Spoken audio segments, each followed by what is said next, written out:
So here is one case law just to explain, because there are many queries, particularly because of this pandemic.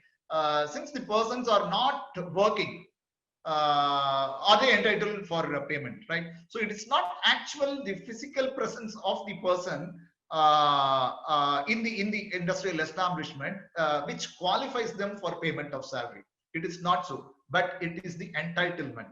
If I just go through, see, the real test is not whether the employee is on duty, but whether the employee is entitled to basic wages even during the period of absence from duty, right? So it is not that the no work no pay principle will always be applicable, right? So if this see, in case of illegal termination or illegal closure, the management has closed the establishment illegally, right? So but at that time also the employees will not come for work, but can we stop making the payment of salary? No, right? So the employer cannot claim that these persons have not come to the work physically, they are not present, right? So that will define. So the idea is, it is the entitlement, it is not the physical presence of the individual which qualifies that person to receive the basic pay, right? Let us just understand that.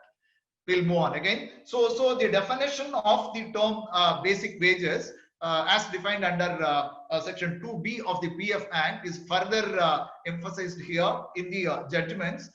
These are all the characteristics of a basic pay. The payment should be by way of emoluments, and emolument should be earned, and it should be earned while on duty or on leave or on holidays, and it must be provided for by terms of employment, right?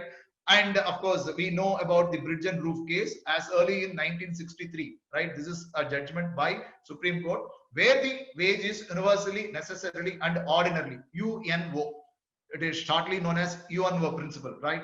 Paid to all across the board. Such payment will be treated as basic, right? So I think this is the same principle which was followed by the Supreme Court last year, right? In the Vivekananda Mandir case, Surya Roshni case. Finally, they decided, I think most of the allowances, even though it is those components are named as allowances, if it is universally paid, necessarily paid, ordinarily paid, right, then that would be treated as wage, basic pay, not just wage, it is basic pay specifically.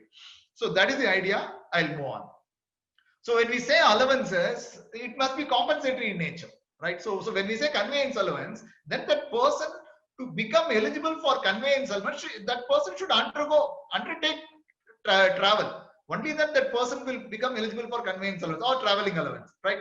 Again, first two cases here, if you look at in your screen, the first one is the ESA Corporation versus Sundaram Clayton, and the second one is the RM Engineering Works versus Kushal by Manilal Chawda. It is by the Gujarat High Court, right? Both are about the conveyance allowance or the traveling allowance. In the first case, it was very clearly pronounced that what was paid as conveyance allowance was not wages.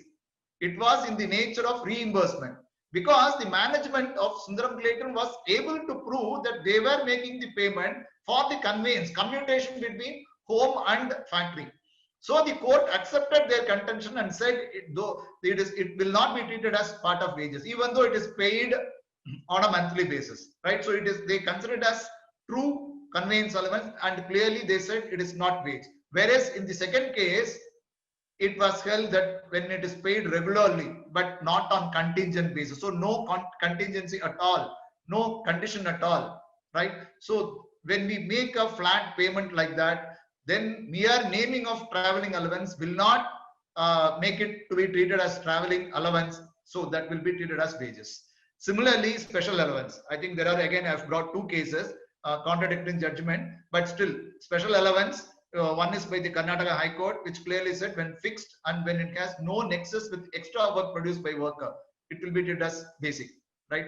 But on the other hand, the Madras High Court in Ramanathan Chettiar jewelry case, they said what they were paying as special allowance is purely out of the management's will and pleasure, so it is not basic.